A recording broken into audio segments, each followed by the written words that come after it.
Hello students, good morning. कैसे हो सभी? बढ़िया। चलो टॉपिक स्टार्ट करते हैं। चैप्टर वही फर्स्ट चल रहा है अपना, है ना, विद्युत क्षेत्र। और हम बात कर चुके थे कूलाम के नियम का सदिश निरूपण। यहां तक हम कंप्लीट बात कर चुके हैं। ठीक है, आगे हम बात करेंगे नेक्स्ट टॉपिक पर। तो नेक्स्ट टॉपिक क्या है वो सुनना ध्यान से भाई। हाँ भाई, तो आज का अपना टॉपिक है बलों के अध्यारोपण का सिद्धांत। बलों के अध्यारोपण का सिद्धांत।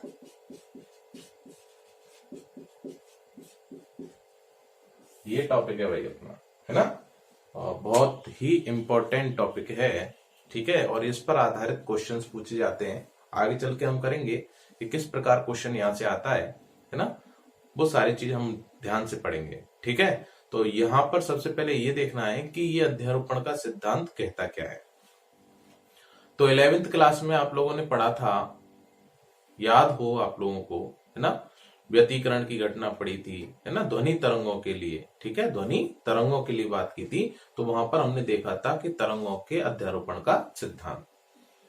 तो वहां हमने ये कहा था कि कोई परिणामी तरंग है तो उसका विस्थापन समीकरण जो होता है, विस्थापन जो होता है, विस्थापन सदिश, वो सभी तरंगों के अलग अलग विस्थापनों के सदिश योग के बराबर होता है।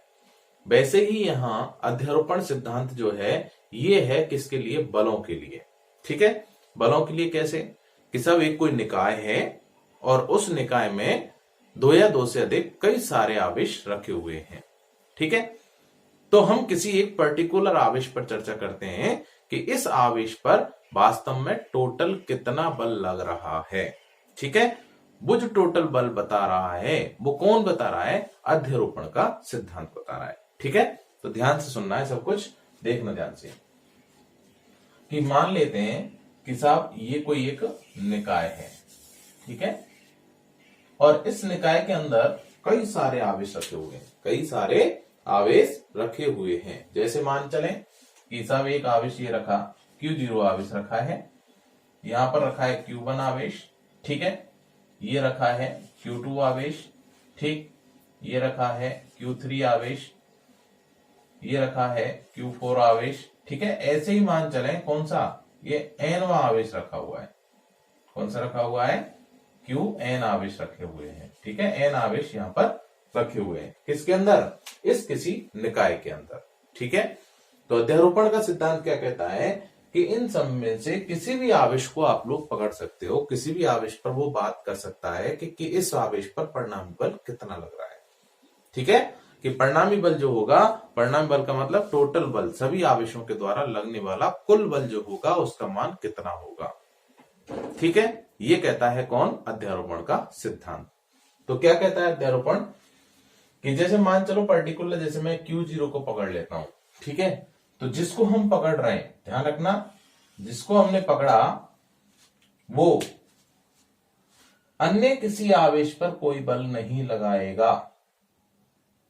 बात समझ में आई? कि जिसको हम बात कर रहे हैं, जिस पर हम चर्चा कर रहे हैं, जिस आवेश को हमने पकड़ा है, जिस पर हमें कुल बल निकालना है, तो देखना एक आदमी और इतने आदमियों से घिरा हुआ है। ठीक है, तो बताओ ये केवल बल महसूस करेगा या फिर इन पर बल लगाएगा?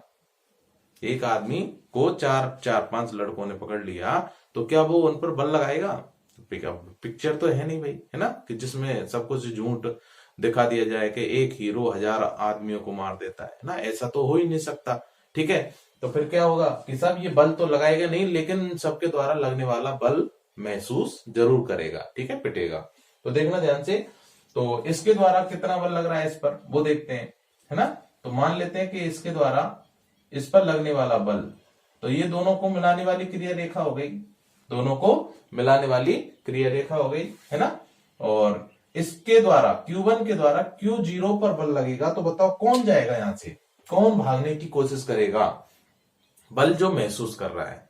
तो कौन महसूस कर रहा है? Q0 महसूस कर रहा है। तो कौन भागेगा? Q0 भागेगा। तो Q0 किधर भागेगा? इसी संख्या रेखा की ओर भागेगा, ऐसे।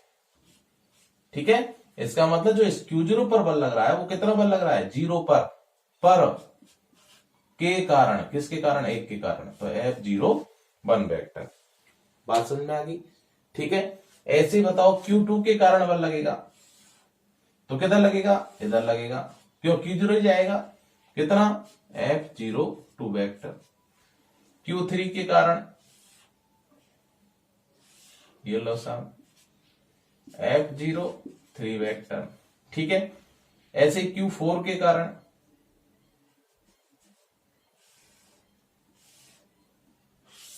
ये लो F0 4 वेक्टर, ठीक है। और ऐसे Qn के कारण भी बल लगेगा और वो किधर लगेगा, इस दिशा में लगेगा, F0 n वेक्टर, ठीक है। तो ऐसे कई सारे बल लग रहे हैं, कई सारे बल लग रहे हैं, किस पर लग रहे हैं, Q0 पर लग रहे हैं। तो Q0 पर परिणामी बल कितना होगा। अब देखो यहां पर बल कैसी राशि है भाई, बल कैसी राशि है, सदिश राशि होती है ना, इसलिए हमने यहां पर वेक्टर लगाया। तो सदिश राशियों का जो योग है वो कैसा योग होगा, सदिश योग होगा, अदिश नहीं होगा। डायरेक्ट नहीं जोड़ सकते हम इसको, है ना, क्यों, यहां पर दिशा देखी जा रही है, सब कुछ दिशा देखी जा रही है, ठीक है। क्यों, सदिश राशियों का जब योग करते हैं तो याद होगा कि जैसे मान चलो ये P वेक्टर है, ये Q वेक्टर है, ठीक है, और इन दोनों के मध्य कोण थीटा है, तो इन दोनों का सदिश योग मान लेते हैं R वेक्टर होगा, ठीक है। ऐसे था त्रिभुज नियम से, समांतर चतुर्भुज नियम से, तो R वेक्टर बराबर था P vector plus Q vector. लेकिन R वेक्टर का जो परिमाण आया था, मान जो आया था वेक्टर हटाने के बाद, वो क्या आया था, P square plus Q square plus 2PQ cos theta, ठीक है। तो इस समीकरण से आपको एहसास हो गया होगा, पता चल गया होगा कि साहब यहां पर सदिश योग में जब भी हम परिमाण निकालते हैं तो हमें इस कोण की आवश्यकता पड़ती है, ठीक है, कि दो बल किस कोण पर कार्य कर रहे हैं, ठीक है, तभी हम उसका परिमाण ज्ञात कर सकते हैं। क्लियर, सबके समझ में आ गया होगा, है ना। तो यहां पर परिणामी बल जो लिख रहा है वो किस पर लिख रहा है, किस पर निकालना है, Q0 पर निकालना है। तो कितना Q0 पर बल लगेगा वो सुनना ध्यान से। तो Q0 पर लगने वाला बल लिख देता हूं मैं, कितना है, F0 वेक्टर, ठीक है, F0 वेक्टर।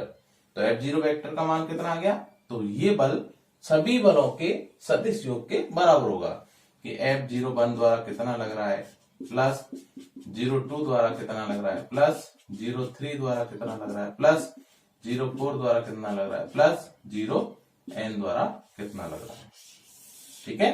तो अध्यारोपण का सिद्धांत क्या कहता है कि किसी निकाय में स्थित आवेशों के द्वारा किसी एक आवेश पर, किसी पर्टिकुलर एक आवेश पर लगने वाला जो परिणामी बल है ना, परिणामी बल, ठीक है, वो अन्य सभी आवेशों द्वारा लगने वाले अलग अलग बलों के सदिश योग के बराबर होता है। क्या होता है, सदिश योग के बराबर होता है, ठीक है। यही अध्यारोपण का सिद्धांत है, किसके अध्यारोपण का, बलों के अध्यारोपण का। क्लियर। तो यहां कोई जरूरी नहीं Q0 को पकड़े, Q1 पर निकाल लो। तो Q1 पर अब कौन बल लगाएगा, Q0 बल लगाएगा। कौन लगाएगा, Q0 लगाएगा, Q1 Q2 लगाएगा, Q3 लगाएगा, Q4 लगाएगा, Qn लगाएगा। बात समझ में आ गई होगी अच्छे से, है ना। 2 को पकड़ लो, तो 2 को पकड़ेंगे तो 1 लगाएगा, 0 लगाएगा, ये लगाएगा, सारे बल लगाएंगे। क्लियर है। तो Q0 क्या मान लेते हैं हम फिर, यहां पर जैसे जिस आवेश पर परिणामी बल ज्ञात कर रहे हैं वो आवेश किसी अन्य राशि पर बल नहीं लगाएगा, किसी अन्य आवेश पर बल नहीं लगाएगा, वो केवल क्या करेगा, बल महसूस करेगा। तो सबके द्वारा उस पर लगने वाले बलों का मान कितना होगा टोटल, वो हम ज्ञात कर रहे हैं, ठीक है। यही होता है बलों के अध्यारोपण का सिद्धांत, ठीक। तो इसको हम यहां पर नोट कर लेते हैं, तो देखना भाई ध्यान से।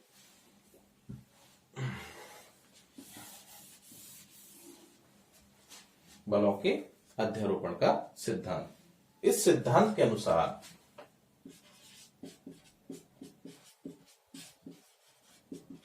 इस सिद्धांत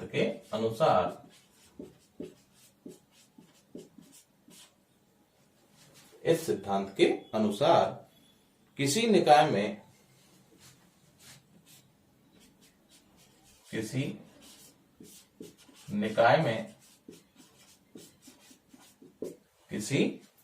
में दो या दो से अधिक दो अधिक, दो या दो से अधिक स्थिर आवेश,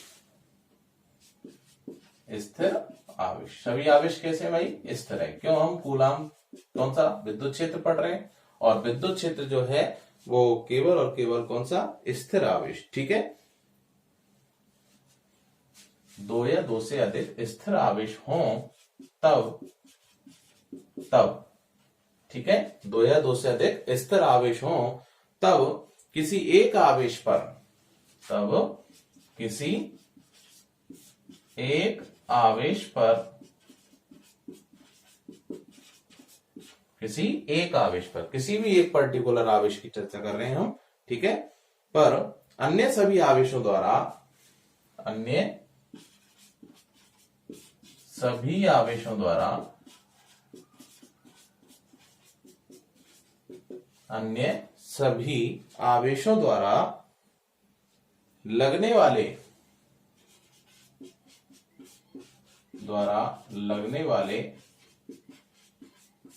आवेशों द्वारा लगने वाले परिणामी बल का मान,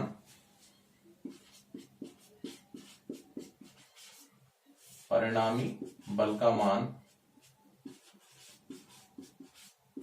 परिणामी बल का मान सभी आवेशों के द्वारा, सभी आवेशों के द्वारा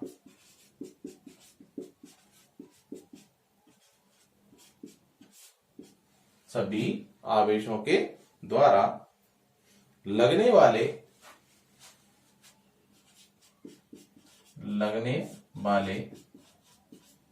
अलग अलग, ठीक है, लगने वाले अलग अलग बलों के सदिश योग के, ध्यान रखना सदिश योग अंडरलाइन कर लेना इसको, बलों के सदिश योग के बराबर होता है, बलों के सदिश योग के बराबर होता है, ठीक है, बलों के सदिश योग के बराबर होता है, अर्थात चित्र से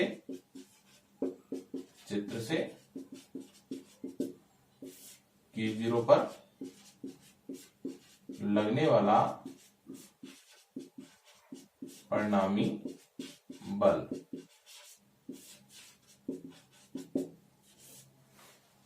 ठीक है, तो ये अपना कंप्लीट हो गया अध्यारोपण का सिद्धांत, ठीक है भाई, बात समझ में आ गई होगी सबके, है ना, तो हमें क्या करना है, बस केवल ये देखना है कि किस पर कितना बल। अब ध्यान रखना यहां पर F0 वेक्टर जो लग रहा है, ये F0 वेक्टर जो लग रहा है ये वाला, जब हम इसका मान रखेंगे का क्या K Q0 बटे R, तो R जो मानी जाएगी, R कौन सी होगी, इन दोनों के बीच की होगी, ध्यान रखना ये वाली, ठीक है, ये भी लिख देता हूं मैं कि मान चलो ये दूरी कितनी हो गई, बोलो 0 1 वेक्टर, ठीक है, ऐसी दूरी कितनी हो गई 0 2 वेक्टर, स्थिति सदिश इसका कितना हो गया 0 3 वेक्टर, ठीक है, ये किधर आएगा तीर का चिन्ह 0 का देख रहे हैं किस पर Q3 पर, ठीक है, ध्यान रखना ये चीज, ये बहुत इंपॉर्टेंट है, ठीक है, तो यहां पर जैसे हम इसका मान रखेंगे 0 1 का, तो क्या रखेंगे K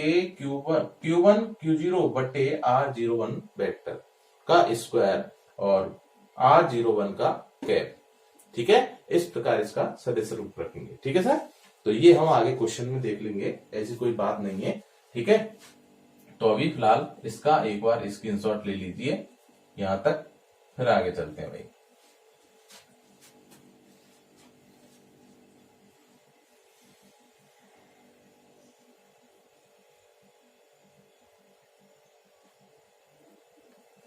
हाँ भाई हो गया, कर लिया होगा सभी ने, स्क्रीनशॉट ले लिया होगा, चलो भाई क्वेश्चन देखते हैं भाई इस पर आधारित, ठीक है, बहुत सिंपल क्वेश्चन देखते हैं, सबसे पहले आसान सा क्वेश्चन, मिटा देता हूं ये,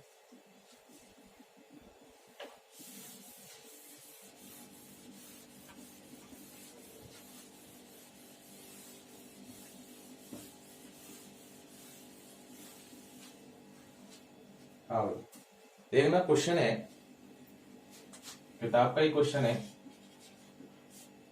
9E तथा 4E। ठीक है, ये दो आवेश हैं, दो आवेशों में मान है, दो बिंदुवत आवेश, दो बिंदुवत आवेश, दो बिंदुवत आवेश स्मॉल r दूरी पर, स्मॉल r दूरी पर स्थित हैं, स्मॉल r दूरी पर स्थित हैं। ठीक है, स्मॉल r दूरी पर स्थित हैं। एक अन्य आवेश q को, एक अन्य आवेश q को, अन्य आवेश q को इनके मध्य, इनके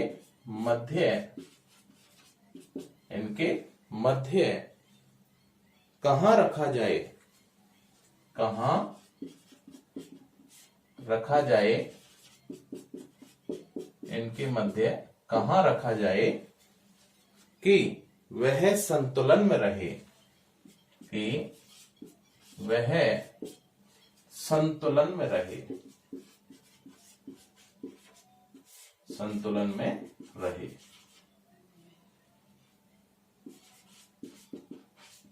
ठीक है भाई, क्वेश्चन को ध्यान से पढ़ना है। क्वेश्चन करने का सबसे बड़ा तरीका यही है, क्वेश्चन सॉल्व करने का सबसे बड़ा तरीका क्या है कि क्वेश्चन को पहले ध्यान से पढ़ो, है ना, और ये देखो कि क्वेश्चन में क्या चीज पूछी जा रही है।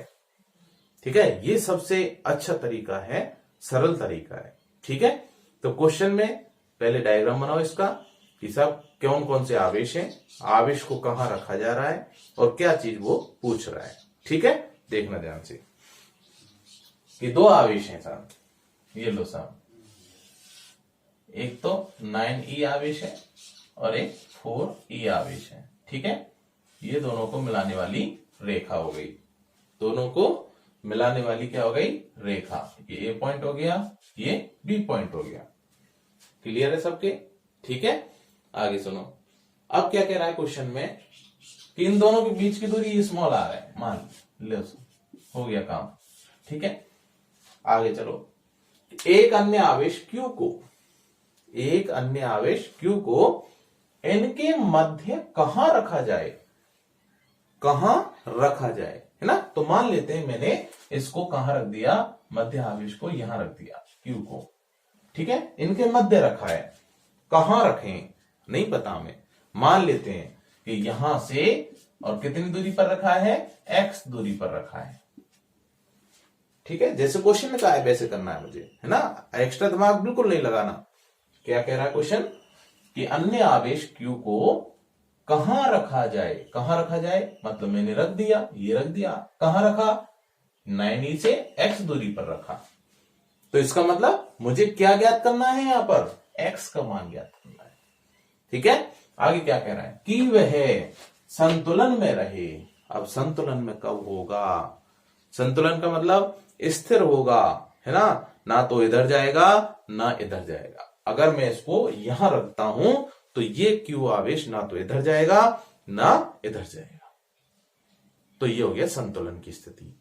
समझ में आया, है ना। इसका मतलब जैसे मैं यहां खड़ा हूं और मेरे पर इधर से भी बल लग रहा है और इधर से भी बल लग रहा है ना, तो इधर से भी खींच रहे हैं, इधर से भी खींचा जा रहा है, लेकिन मैं संतुलन की अवस्था में हूं। तो संतुलन में कब होऊंगा, कब होऊंगा, जब दोनों बल परिमाण में क्या होंगे, बराबर, और दिशा में क्या होंगे, विपरीत। नहीं यही बात समझ में, इधर से कोई खींच, इधर से कोई खींच, और यदि दोनों बल बराबर हैं तो मैं क्या रहूंगा, स्थिर ही रहूंगा, संतुलन में ही रहूंगा, मेरे पर कोई प्रभाव नहीं पड़ेगा। समझ में आ गया। ठीक है, तो बस तो क्या करना है, हमें इस Q पर परिणामी जो बल होगा उसका मान क्या करना है, 0 करना है। ठीक है, मान लेते हैं सारे आवेश कैसे हैं, पॉजिटिव है। ठीक है, मान लेते हैं कि ये सभी के सभी आवेश जो हैं वो कैसे हैं, पॉजिटिव है। ठीक है, क्यों, उसने दे ही रखा है पॉजिटिव, ये भी पॉजिटिव दे रखा है, ये भी पॉजिटिव है, ये भी पॉजिटिव है। ठीक है, तो देखो क्वेश्चन को ध्यान से। चूंकि दिया है दिया है। क्या दे रखा है कि Q1 बराबर तो कितना 9E, 9E, E का मान कितना होता है पता है 1.6 गुणा 10 की घात -19 कूलम। ठीक है, Q2 कितना दे रखा है 4 गुणा 1.6 गुणा 10 की घात -19 कूलम, ये E का मान होता है। ठीक है, आगे Q पर पूछ रहा है, तो बताओ 9E के द्वारा इस Q पर कैसा बल लगेगा। पहली बात तो किस पर पूछ रहा है, वो Q पर पूछ रहा है, ध्यान रखना Q की स्थिति पूछ रहा है तो Q को पकड़ना हमें। Q भागेगा यहां से, ध्यान रखना है ना, वेक्टर का जो चिन्ह लगेगा वो Q के कारण लगेगा, इसके कारण। ठीक है, ये किधर जा रहा है तो देखना 9E के द्वारा इस पर प्लस है दोनों, सजातीय आवेश प्रतिकर्षण, तो ये इस पर कैसा बल लगाएगा प्रतिकर्षण, तो Q किधर भागेगा, इधर भागेगा। नहीं ये बात समझ। ठीक है, तो कितना बल लगा इस पर, इस बल का नाम क्या दे दे भाई F1 दे देते हैं, चलो F1 वेक्टर। ठीक है, अब बताइए 4E इस पर किधर बल लगाएगा, तो Q किधर भागेगा, इधर भागेगा, प्रतिकर्षण होगा ना F2 वेक्टर। ठीक है भाई, बात समझ में आ गई। और परिणामी बल कितना होना चाहिए, यानी F1 प्लस F2 का मान 0 होना चाहिए, तो ये जो Q आवेश है वो संतुलन में रहेगा। ठीक है, तो देखना ध्यान से, अतः चित्रानुसार Q पर लगने वाला परिणामी बल,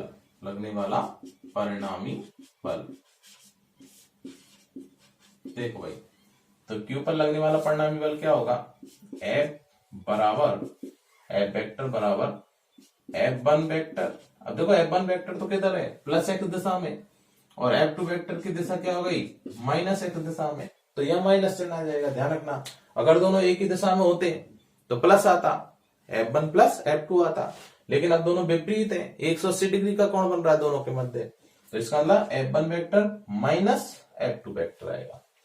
ठीक है भाई, ये चीज ध्यान रखनी है। तो प्रश्नानुसार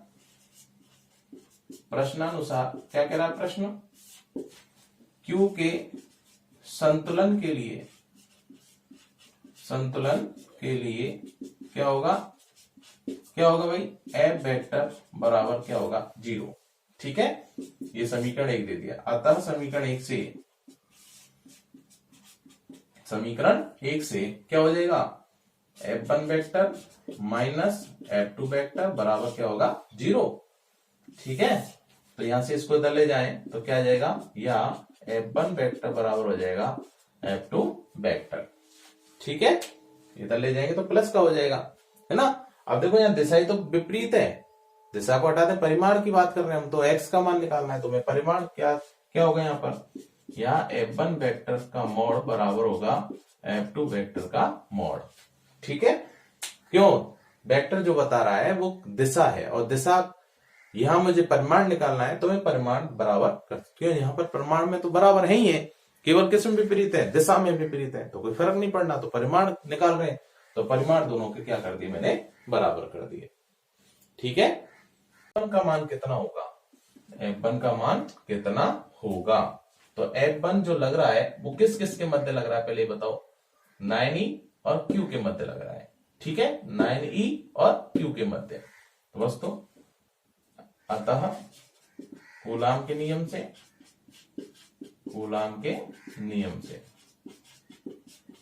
हाँ भाई, क्या होगा F1 का मान, F1 बराबर, ये समीकरण दे देता हूं 2, F1 बराबर कितना होगा कि 9E इंटू Q बट्टे कितनी दूरी, इन दोनों के बीच की, और इन दोनों के बीच की दूरी x है, x स्क्वायर।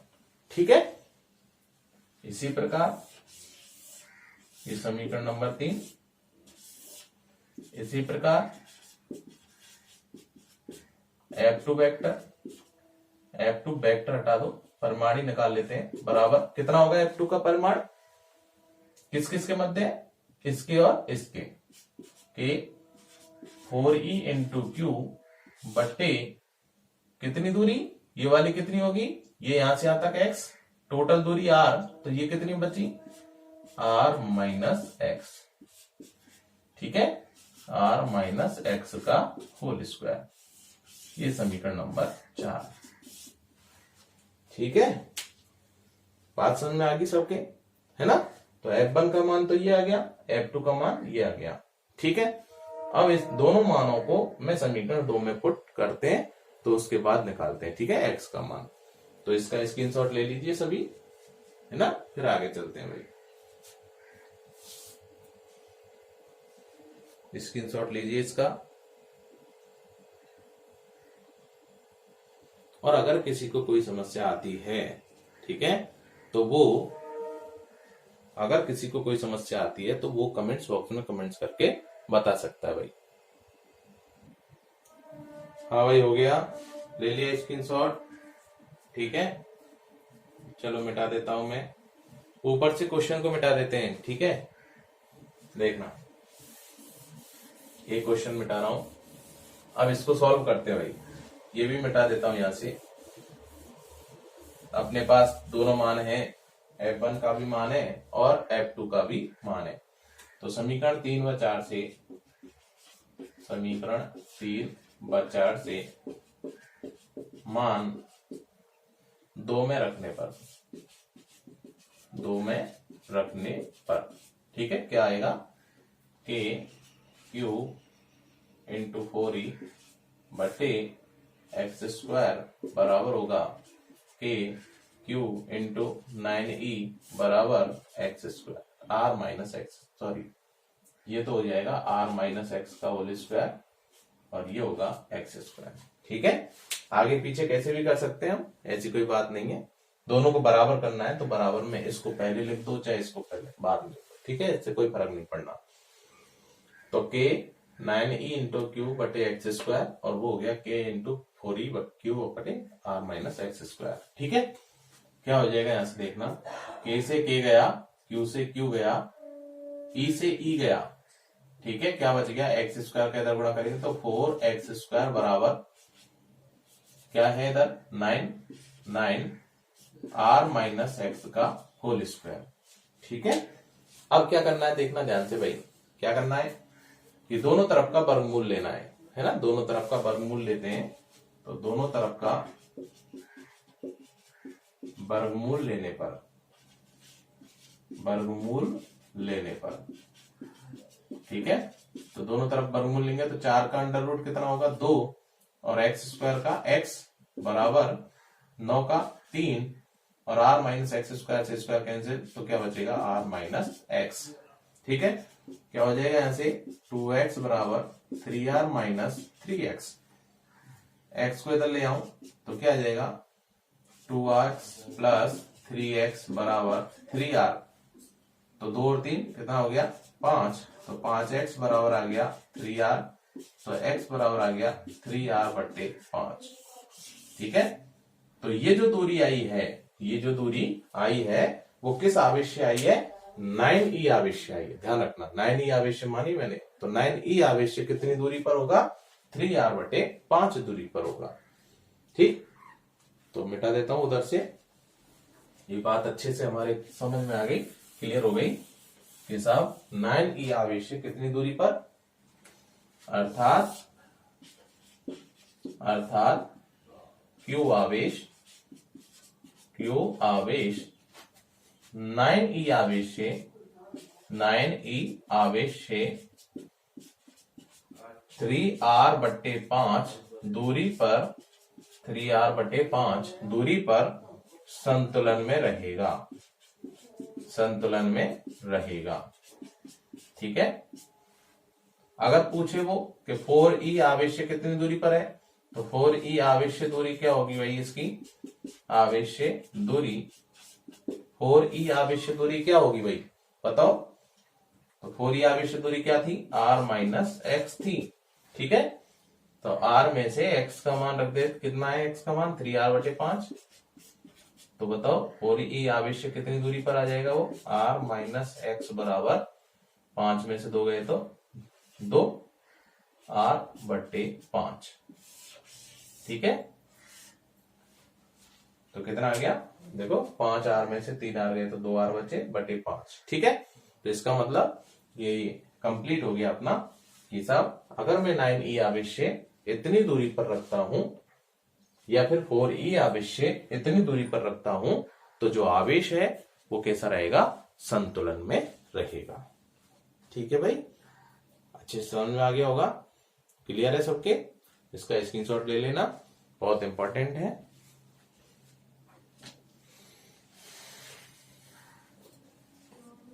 हो गया होगा, लिया सभी ने स्क्रीनशॉट? ठीक है, अभी हो गया। ठीक है, तो आज के लिए इतना ही, मिलते हैं नेक्स्ट क्लास के अंदर। तब तक के लिए भाई बहुत बहुत धन्यवाद। ठीक है।